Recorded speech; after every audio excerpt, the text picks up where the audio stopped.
প্রমাণ ঠিক চলে আসবে হিমাদ্রি বাবু।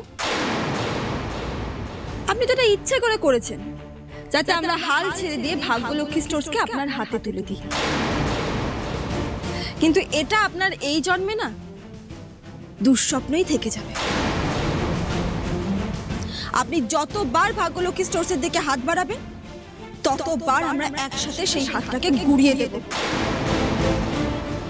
আর আপনি যে কিডন্যাপটা করিয়েছেন তার এসব কি কিডন্যাপের কথা বলছো বলো তো? হ্যাঁ, আরে আমি তো শহরেই ছিলাম না, জাস্ট কাল রাত্রেই ফিরেছি, এখনো ভালো করে জেট ল্যাগ কাটেনি।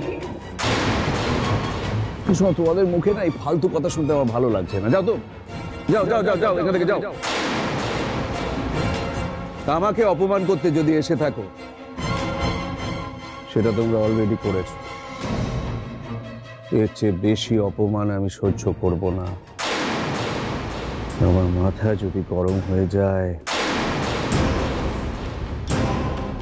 বিনা প্রমাণে আমার বিরুদ্ধে এলিগেশন।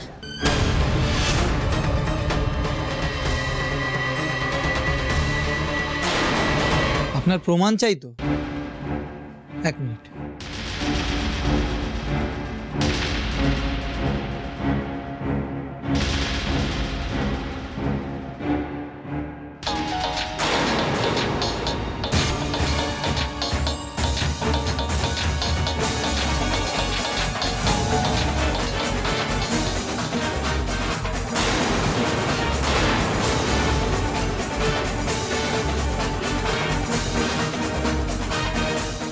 আপনি একটু আগেই বললেন না যে আপনি দেবকে চেনেন না, তাহলে আপনার ফোনে ওর নাম্বারটা সেভ করা আছে কি?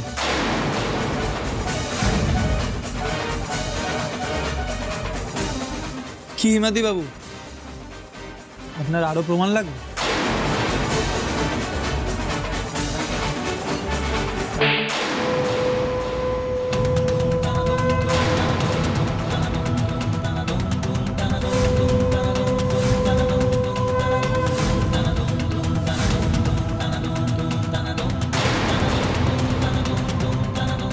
এটা আমার বোনের জীবন নিয়ে ছিনিমিনি খেলার জন্য। সরকার বাড়ির কারোর দিকে যদি আপনি কখনো হাত বাড়ানোর চেষ্টাও করেন, এই হাতটা নিজের গালে আবার বুলিয়ে নেবেন। দেখবেন এই চটটার কথা মনে পড়ে যাবে আপনার। আর কখনো যদি আপনি এরকম কিছু করার চেষ্টা করেন, আমি আপনাকে শেষ করে দেব হিমাদ্রি বাবু। আর এটাকে ফাঁকা আওয়াজ ভাববেন না, আমি ভাগ্যশ্রী সরকার আপনাকে শেষবারের মতো সতর্ক করছি।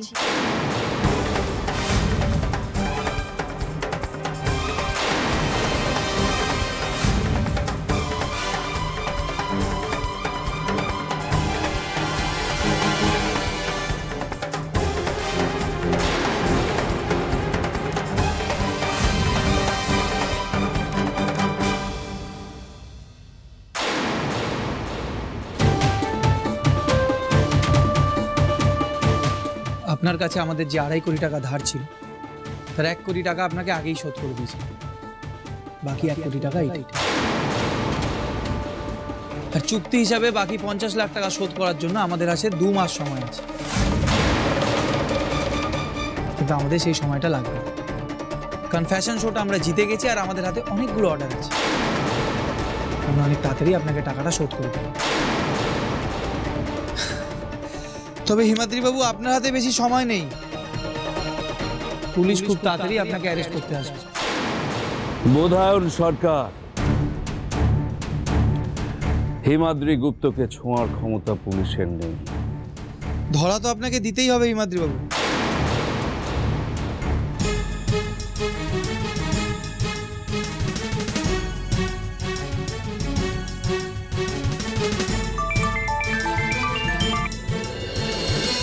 হ্যালো, হ্যাঁ ইন্সপেক্টর, আমি বোধায়ন সরকার বলছিলাম যে আপনি হিমাদ্রি গুপ্তকে অ্যারেস্ট করতে কখন আসছেন?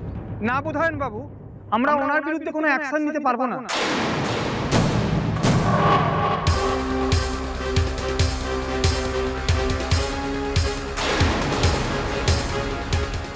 মানে কেন? দেব এখনো হিমাদ্রি গুপ্ত নামে কোনো স্টেটমেন্ট দেয়নি, তাই ওনাকে প্রমাণ ছাড়া অ্যারেস্ট করা সম্ভব নয়। ওকে।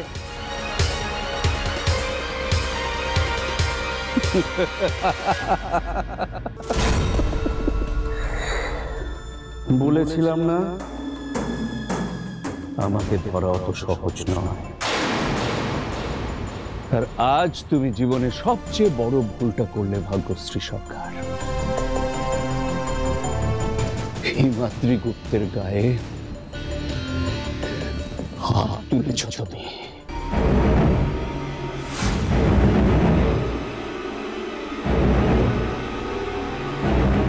এই একটা চর, হাজারটা চর করে তোমার গালে ফেরত দিতে যদি না পেরেছি তো আমার নাম হিমাদ্রি গুপ্ত নয়।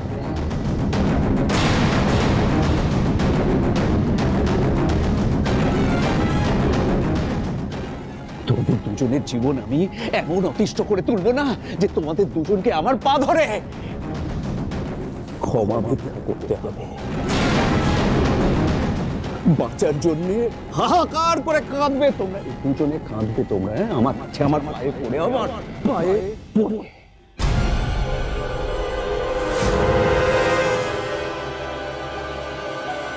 আর আজ থেকে ওই সরকার পরিবারকে তছনছ করে দেওয়াই আমার একমাত্র লক্ষ্য।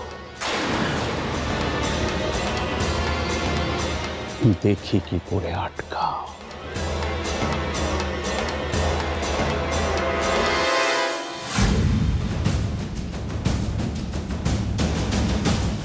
বেশ, তাহলে আজ থেকে আপনার আর আমার মধ্যে দ্বৈরথ সভা শুরু হলো। আমার পরিবারকে রক্ষা করতে আমি অনেক দূর অবধি যেতে পারি হিমাদ্রি গুপ্ত।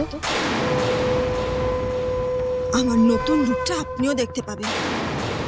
মা দুর্গার মতো অসুর দলিনী রূপ ধারণ করতে কিন্তু আমি একবারও পিছু পা হব না। তাতে আমার যা হয় হবে।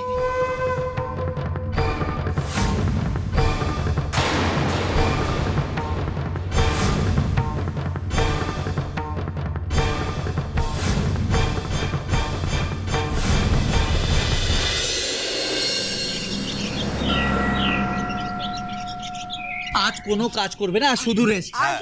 একদম না, তুমি চুপ করে বসো। তোমার চা লাগবে তো আমরা নিয়ে আসছি। তোমরা দুজন আরামে চা খাও, নো কাজ আজকে। তুই দাঁড়িয়ে রয়েছিস না, বস বস। হ্যাঁ, বড়দা ভাই অর্ডার করেছে বলে, হ্যাঁ সেই জন্য কোনো কাজ করতে দিচ্ছি না। বেশি ভাও খেতে হবে না।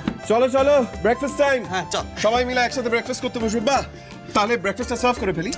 আরে আমি একটু হেল্প করে তোদেরকে। একদম না, তুমি বসো। বড়দা ভাই, হ্যাঁ শুভ। এই কয়েকদিন তোমাদের অনেক খাটাখাটনি গেছে, তাই আজ শুধু বিশ্রাম করবে।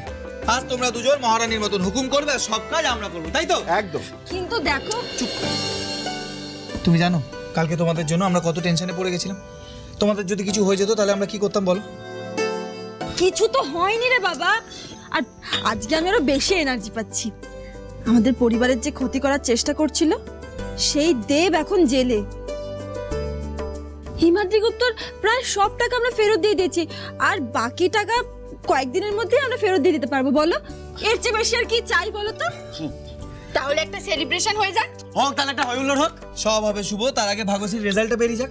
যদিও বা আমি জানি যে ও খুব ভালোভাবে এন্ট্রান্স ক্লিয়ার করে যাবে। একদম, বৌদিদির খুব ভালোভাবেই এন্ট্রান্স পাস করবে, এই বিষয়ে আমি শিওর।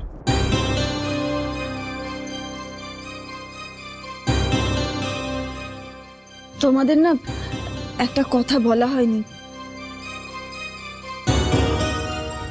সেদিন পরীক্ষার হলে আমার পাউচে কে যেন একটা ভ্যানিশিং ইঙ্কের পেন রেখে দিয়েছিল।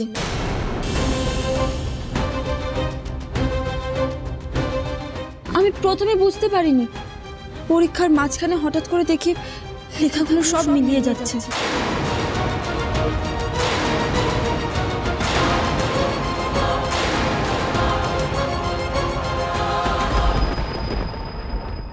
ভাগ্যশ্রী, আমার তোমাকে একটা সিদ্ধান্ত জানানোর আছে। কি হয়েছে মা? আমি কি কোনো ভুল করে ফেলেছি? আজ আমি শাড়ির এই শেষ গিট দুটো খুলে দেব। ভাগ্যশ্রীদের কি আর এমবিএ পড়া হবে না? ভাগ্যলক্ষ্মী